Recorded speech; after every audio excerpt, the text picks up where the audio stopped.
28শে জুলাই নবান্ন অভিযানের ডাক দেওয়া হয়েছে।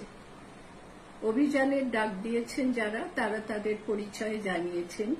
তারা চাকরি প্রার্থী, চাকরিজীবী এবং চাকরি হারা।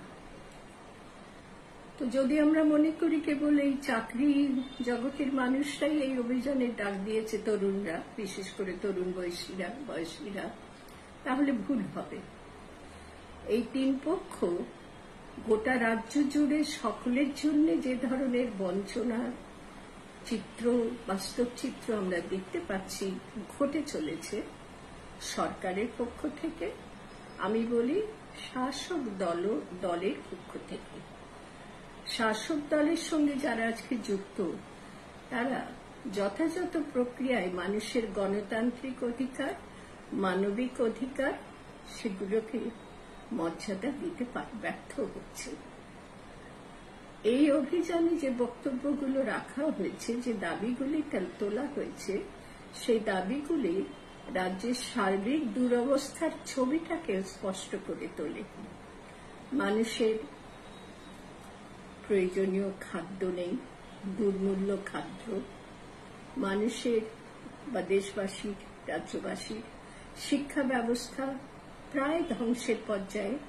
স্কুলগুলিতে ছাত্রছাত্রী নেই, পরিমিত সংখ্যায় শিক্ষক নেই, স্কুলগুলি ধুক ধুক করে ধুকে চলছে।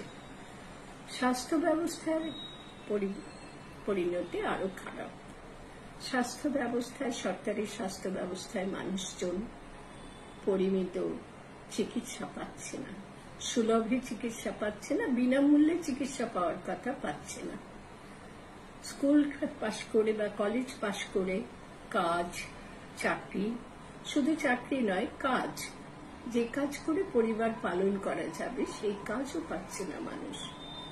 কোনো জীবিকা নেই, কর্মসংস্থান নেই। রাজ্যের দুরবস্থার ছবি এই চাকরি প্রার্থী, চাকরিজীবী এবং চাকরি হারারা স্পষ্ট করে তুলে ধরেছেন। কত যে নেই তার কোনো কিনারা হচ্ছে না। এই নেইগুলো আছেতে যারা পরিণত করতে পারেন, তারা একেবারে সংবেদনশীল প্রাণীতে পরিণত হয়েছেন। তারা গণতন্ত্র ভুলে গেছেন।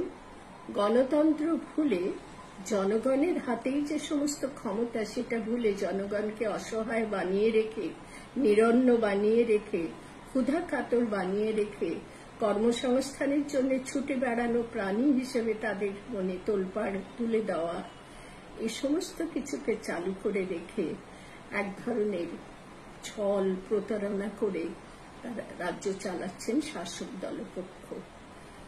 ইদানিং যে যোগ্য চাকরি প্রার্থী যারা এবং চাকরি করছিলেন যারা, শিক্ষকতা নামক পেশায় নিযুক্ত যারা, তাদের জন্য যে পরিস্থিতি সৃষ্টি হয়েছে, সে পরিস্থিতি তো দুঃসহ।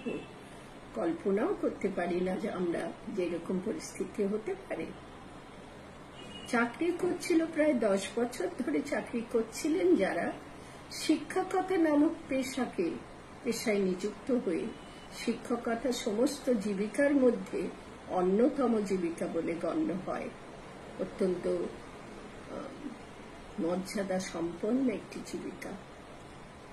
সেই জীবিকা লাভের ক্ষেত্রে কি দেখা গেল না, বেশ কিছু তরুণ তরুণী প্রায় 10 বছর ধরে চাকরি করছিলেন, তাদের চাকরি অকস্মাৎ চলে গেল।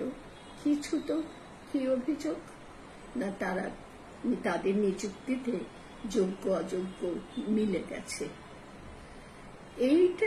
এই যে কথাটা চালু হয়ে গেল, যোগ্য অযোগ্য মিলে গেছে বলে নিয়োগ প্রক্রিয়াটাই পুরো বাতিল হয়ে গেল বিচার ব্যবস্থার পক্ষ থেকে, আদালতের পক্ষ থেকে।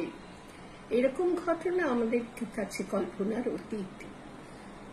যোগ্য অযোগ্য মিলিয়ে দিল কারা, সেই অভিযোগ তোলা হলো না। যোগ্য অযোগ্য মিলিয়ে দেওয়ার জন্য তালিকা বাতিল হলো, প্রায় 10 বছর ধরে যারা চাকরি করছে তারা চাকরি হারা হলো, এবং শাস্তির খাড়াটা সবটাই তাদের উপরে নেমে এলো।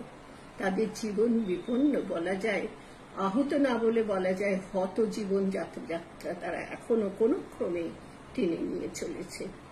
তো সেই তারাই আজকে আমার জন্য যেটা অত্যন্ত আনন্দের খবর, এত দুঃসহ অবস্থার কথা বলছি, তৎসত্ত্বেও সেই তারা যারা প্রায় 10 বছর ধরে চাকরি করেছেন, তারা আজকে চাকরি হারা হয়ে রাস্তায় নেমেছেন এবং তারা অত্যন্ত সুবুদ্ধি দ্বারা চালিত হয়ে সমস্ত স্তরের বঞ্চিত মানুষ এবং কি ধরনের বঞ্চনার শিকার মানুষ হচ্ছে রাজ্য জুড়ে, সেগুলো তুলে ধরে 28শে জুলাই আন্দোলনে নেমেছেন।